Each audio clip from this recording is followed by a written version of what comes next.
Hey, what's up? How's everyone doing? So good. I love Tuesday camps. I feel like we've been here for so long already, and yet we have so much time left at camp. There's so much fun. I feedback. That's my bad. And there we go. Hot mic. Perfect. Well, so good to be with you guys tonight. So, little tangent. Probably a little bit random, but hey, whatever. I'm feeling generous tonight. So I went to the store yesterday, and I pulled out $10, and I want to know who wants $10. First time I saw her in pretty quick, but that's a little too easy. So, $10. I'm going to crinkle it up a little bit. Who wants it? Dang, your hand went up pretty fast. That's still too easy though. Okay, still got $10. Still $10, but when I put a couple ribs in it, defiling money right now, I might get in trouble for this. Who wants it? It's like half a rib down the middle. Your hand went up really fast. What if I step on it? You guys don't know where my shoes have been. Might have stepped into a boot earlier. Really gross. Who wants it? Your hand was up the whole time. Totally. Okay, this is gonna get a little bit. I've never done before. What if I spit in this right now? Would anybody still take it? Oh, you're all gross. Really? You'll take it if I spit in it. 100%? Yeah? Okay. You want it? Okay, come on up.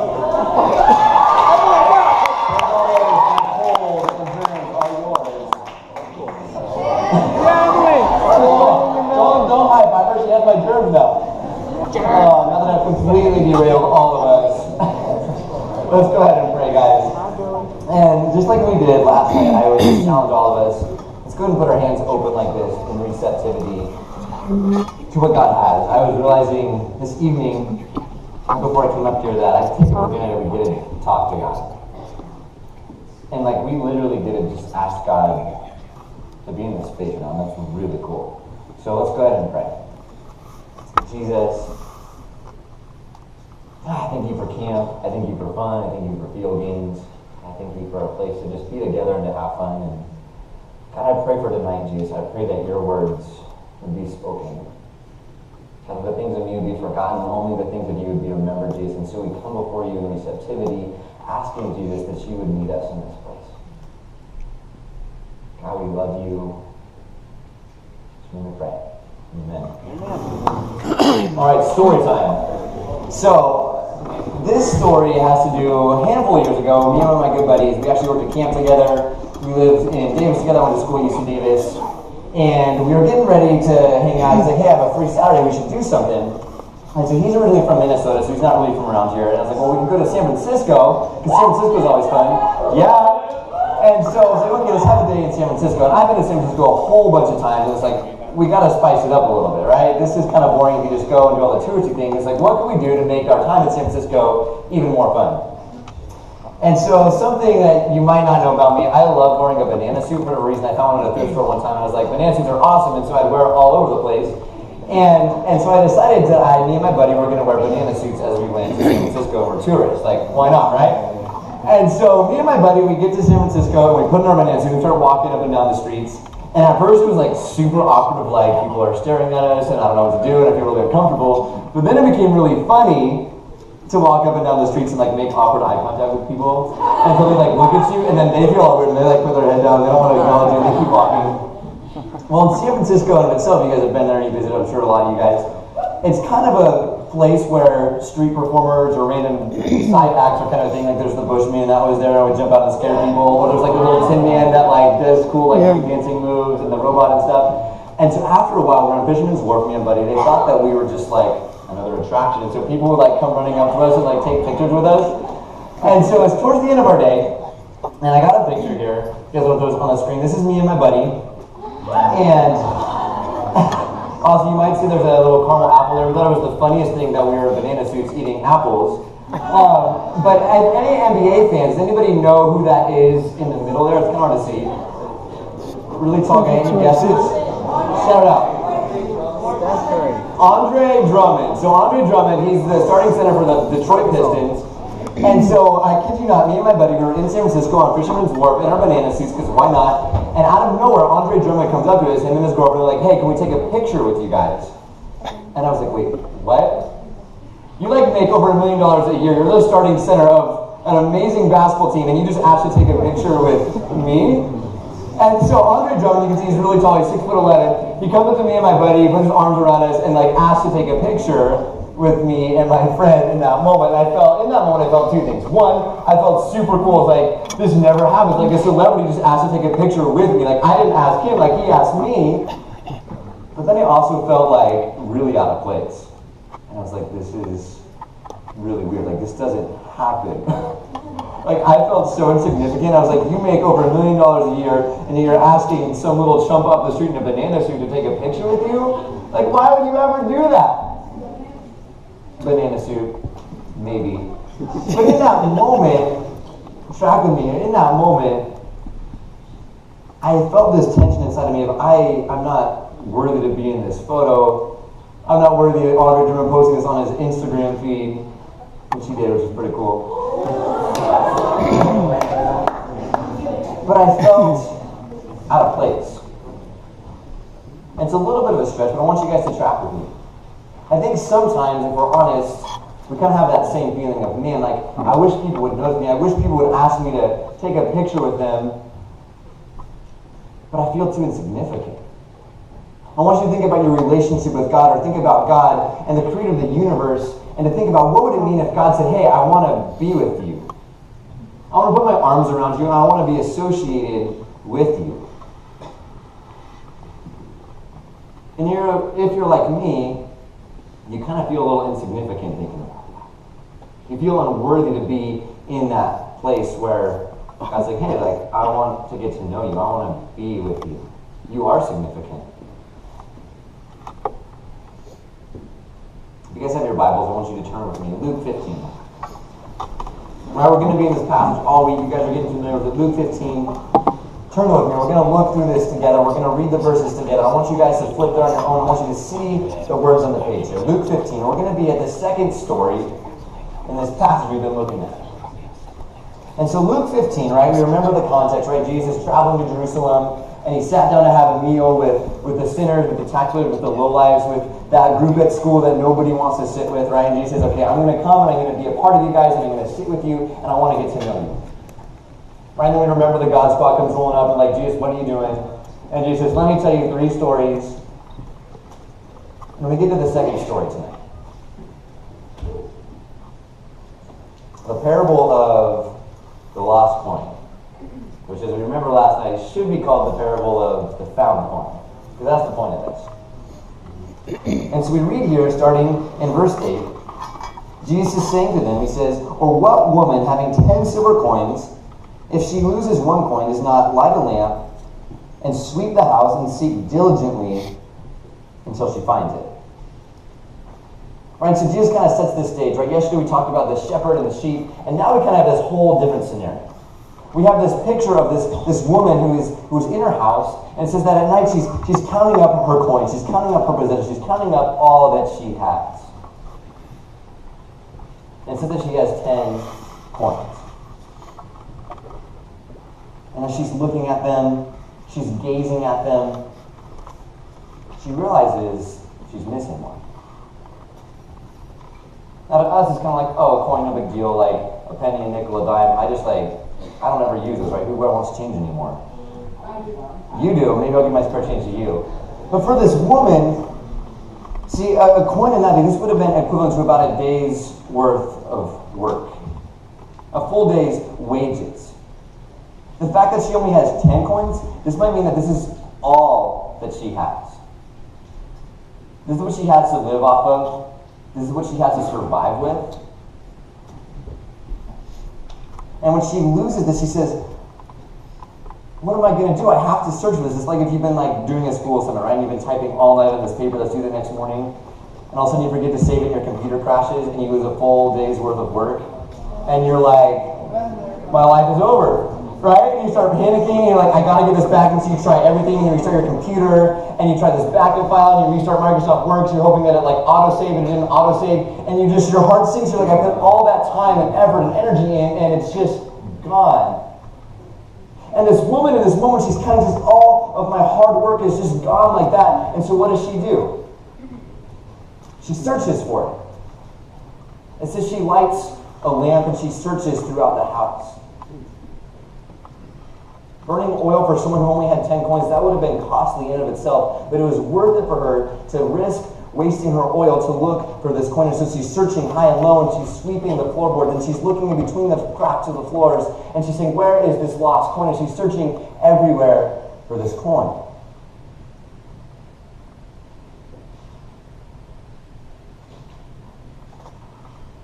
How many of you guys have ever done this? You get ready for school in the morning, you get the perfect outfit on. You're stoked to go for the day. You have like 10 minutes before you have to go to school. You make lunch really quick, you eat breakfast, and you walk out the door, and you check your pockets, and you realize, I don't have my cell phone. Right? We've all done this before. All week. Here. And you're like, my phone is not here, I don't care that I'm late. And so what do? You run back inside, and you run to your room, and you like frantically, like you lift up your like bed sheets, and you like lift up the pillow, you look in your dirty clothes bin, you're like, man, I can't find my phone anywhere, and you start to panic. I need my phone because this is my way to survive through a long day at school. And if you're like me, I've done this before, you're like, well, it's not in my bedroom. You check in the bathroom, it's not on the counter. You're like, well, I just ate breakfast and I grabbed the milk out, so I'm gonna go check in the fridge, and you like move the milk back to see your phone is there. Somehow you eventually find your phone, right? And what is the first thing you do when you find your phone? You open it, you pull out Snapchat, everyone smile, right? You take a selfie, and you send it out to all your friends. Look, I just got my phone. I'm super late to school, but I don't even care because got my phone. Life is good again, right? Well, this woman, she's desperately searching for this coin. And just like us, when we're so happy we find our cell phones and we can make it through the day, she tells everybody, she tells all her friends, guys, I have found this coin. I found something that's so valuable and so precious to me. Rejoice with me.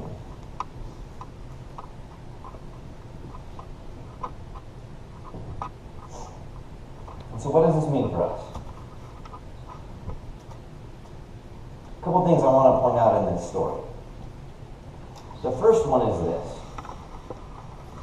Yesterday we read about the sheep that got lost in the wilderness, out in the middle of nowhere. It's interesting to me, though, that this story centers in the home. That what is lost gets lost in what's usually a place of safety, what's usually a place of comfort, at home.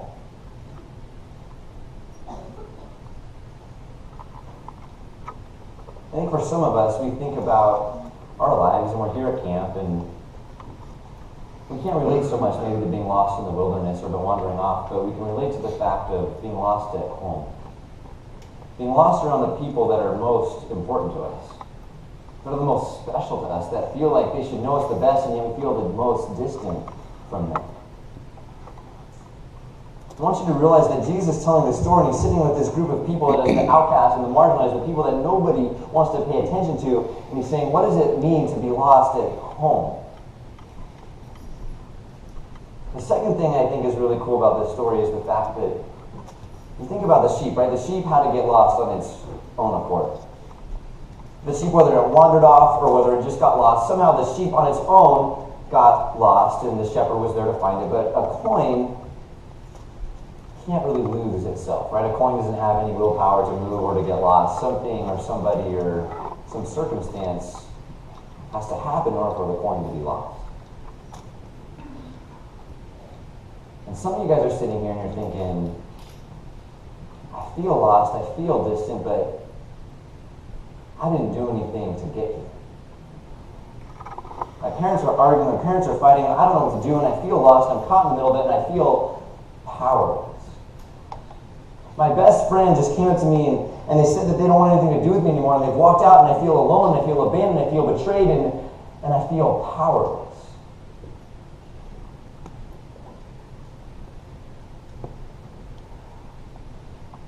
Some of you guys are sitting there and you're thinking, I've heard everybody's story this week in my cabin, and I feel like I don't have this story. I don't have this crazy moment where I feel lost, and I feel insignificant just because of that, and that's so valid too.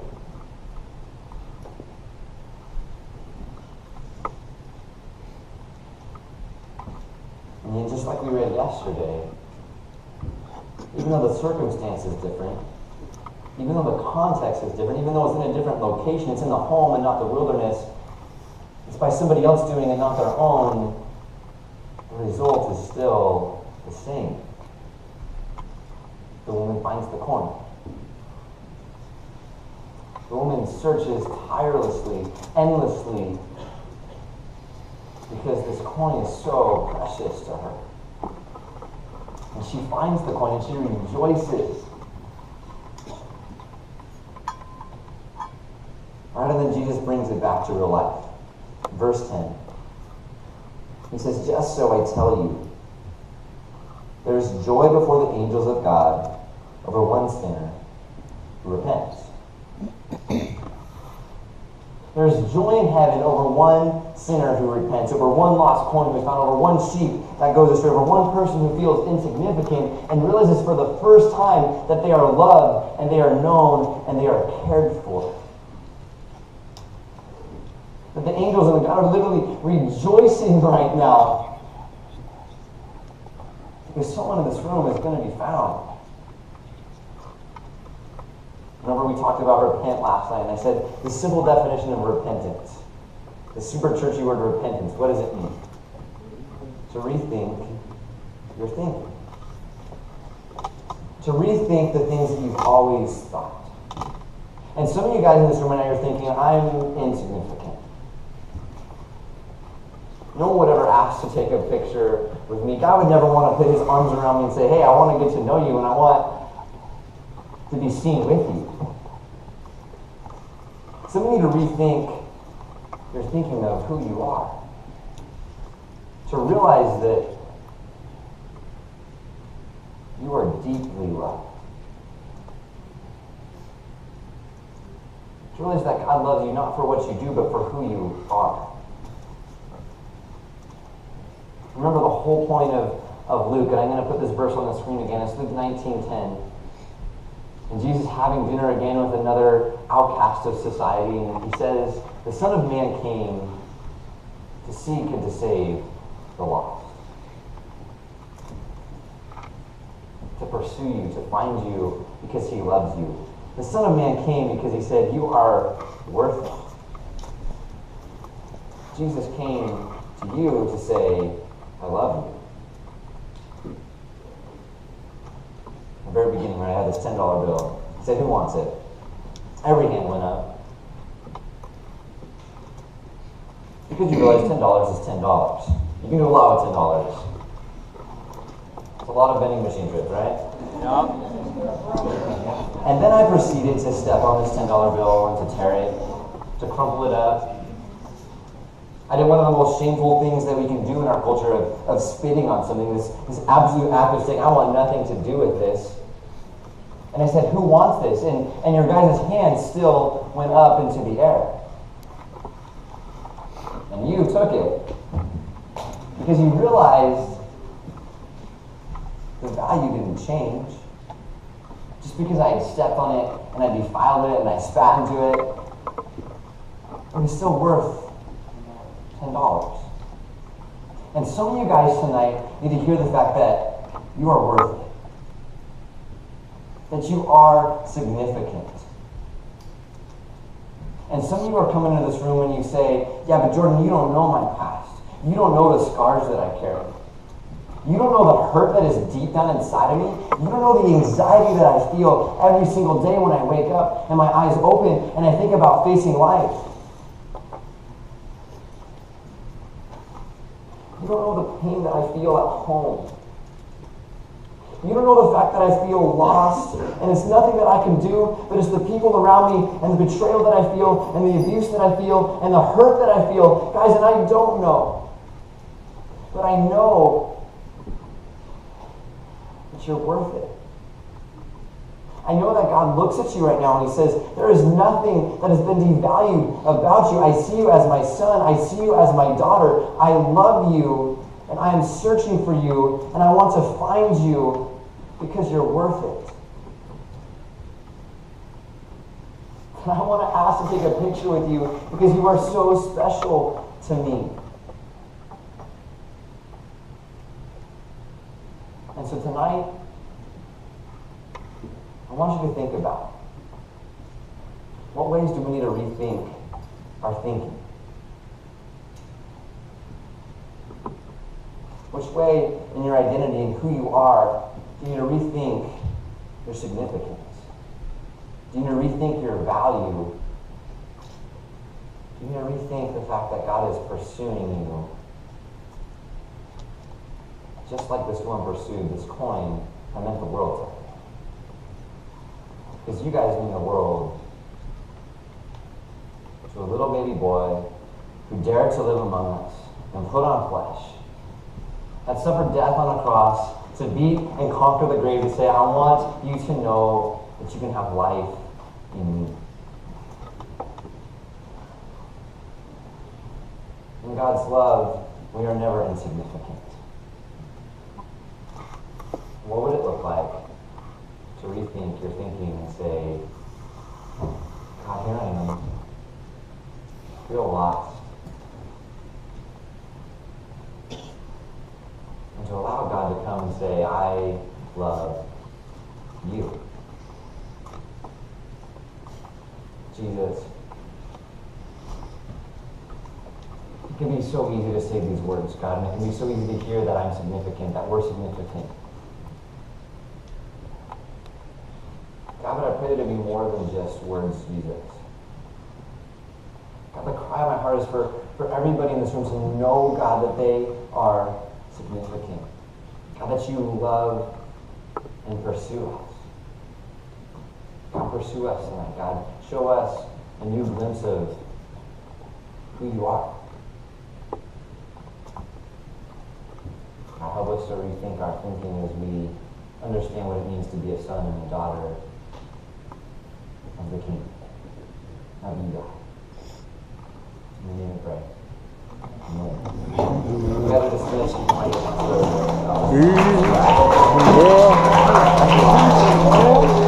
Yeah.